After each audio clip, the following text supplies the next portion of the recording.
তারাবি নামাজ শিয়ারা কেন পড়ে না? রাসূল কি পড়েছিলেন? যেহেতু রাসূলের সময় ছিল না, প্রথম খেলাফতের সময় ছিল না, খলিফার সময় ছিল না, তাহলে সেটা পড়ার কোনো বিষয়ও নেই।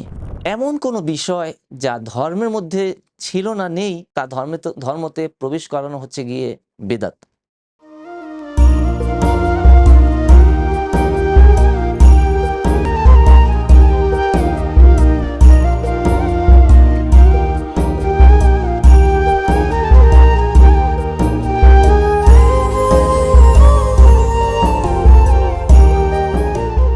আউযু বিল্লাহি মিনাশ শাইতানির রাজিম। বিসমিল্লাহির রহমানির রহিম। আলহামদুলিল্লাহ ওয়াসসালাতু ওয়াসসালামু আলা রাসূলিল্লাহ ওয়া আলিহি তাইয়্যিবিন তাহিরিন, আম্মা বাদ। একটি প্রশ্ন যা আমরা প্রতিনিয়ত শুনতে পাই তা হচ্ছে গিয়ে শিয়ারা কেন তারাবি নামাজ পড়ে না?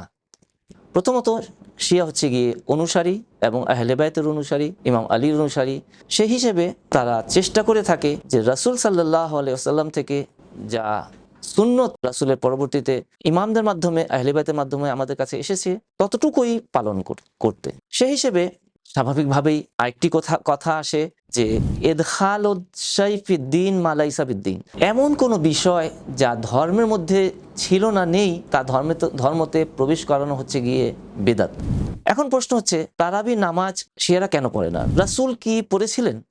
যদি রাসূল পড়ে থাকেন তাহলে সেটা আমরা রাসূলের সুন্নত হিসাবে অবশ্যই আমরা আঞ্জাম দেব, পালন করব বা পড়ব। যদি রাসূল সাল্লাল্লাহু আলাইহি ওয়াসাল্লাম না পড়ে থাকেন তাহলে অবশ্যই সেটা রাসূলের সুন্নত নয়। যেহেতু ফরজ নয়, সুন্নত নয়, তাহলে কিভাবে আমরা তা পালন করতে পারি? প্রথম খলিফার সময়েও এই তারাবি ছিল না। যেহেতু রাসূলের সময় ছিল না, প্রথম খেলাফতের সময় ছিল না, খলিফার সময় ছিল না, তাহলে সেটা পড়ার কোনো বিষয়ও নেই। কিন্তু দ্বিতীয় খলিফা এক সময় পর যখন দেখেছে যে রাসূলের সময় যখন মুসলমানরা নামাজ পড়তো, রাসূল নিজেই বারণ করেছেন, পরবর্তীতে মুসলমানরা পড়তো, কেউ পড়তো না, জামাত হিসেবে পড়তে চেয়েছে, জামাত হিসেবে পড়তে বারণ করেছেন। কিন্তু দ্বিতীয় খলিফা এসে বলেছেন যে তোমরা এটা জামাত থেকে সাথে পড়তে পারো। প্রশ্ন এখানেই, রাসূল যেহেতু বারণ করেছেন, নতুন বিষয় কিভাবে ধর্মে চলে আসতে পারে? যার কারণে আজ পর্যন্ত নির্ধারণ করাই হয়নি যে তারাবি 8 রাকাত, 12 রাকাত কি 20 রাকাত, কারণ এটা রাসূলের সুন্নতই নয়। যদি রাসূলের সুন্নত হতো তাহলে রাসূলের পরবর্তীতে প্রথম খলিফার সময় থাকতো, দ্বিতীয় খলিফার সময়ও